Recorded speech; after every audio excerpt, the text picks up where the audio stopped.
या बातमीचे प्रायोजक आहेत सुप्रसिद्ध hotel Badepir, Lakshmi market, Vijapur west आणि दुसरी शाखा जिंदाशहा मदार चौक, सोलापूर। विश्वरत्न डॉक्टर बाबासाहेब आंबेडकर यांच्या 135व्या जयंतीनिमित्त दयानंद कॉलेज स्टुडंट सर्कलच्या वतीने दरवर्षीप्रमाणे यंदाही भव्य जयंती मिरवणूक काढण्याचे नियोजन करण्यात आले आहे। यासाठी दयानंद कॉलेजच्या प्रांगणात वार्षिक बैठकीचे आयोजन करण्यात आले होते। या बैठकीत 2026-27 सालच्या डॉक्टर बाबासाहेब आंबेडकर जयंती उत्सव मंडळाच्या नवीन पदाधिकाऱ्यांची निवड करण्यात आली। सोलापूरच नव्हे तर संपूर्ण महाराष्ट्रात महाविद्यालयीन स्तरावर भव्य जयंती मिरवणूक काढणारे महाविद्यालय म्हणून दयानंद कॉलेज स्टुडंट सर्कलची ओळख आहे। यंदाही विद्यार्थ्यांच्या सहभागातून भव्य दिव्य मिरवणूक काढण्याचा निर्धार बैठकीत व्यक्त करण्यात आला। दरवर्षी दयानंद कॉलेज स्टुडंट सर्कलच्या वतीने वर्षभरात 2 वेळा रक्तदान शिबिराचे आयोजन केले जाते। तसेच विद्यार्थ्यांच्या अडचणीच्या वेळी दयानंद कॉलेज स्टुडंट सर्कल पुढाकार घेऊन मदत करत असते। या बैठकीत महानगरपालिकेमध्ये नगरसेवक म्हणून निवडून आलेले सत्यजित वाघमोडे यांचा गौरव करून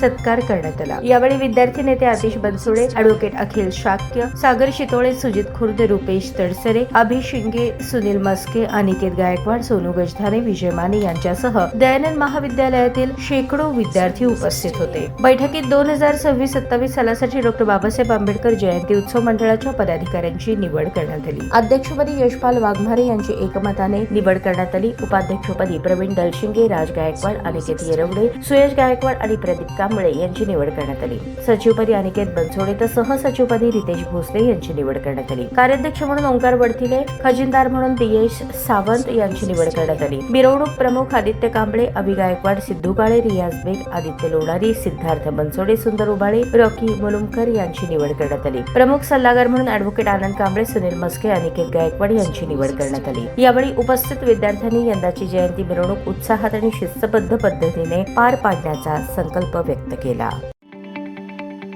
ताज्या बातम्या पाहण्यासाठी प्राईम महाराष्ट्र न्यूज चॅनलला सबस्क्राईब करा।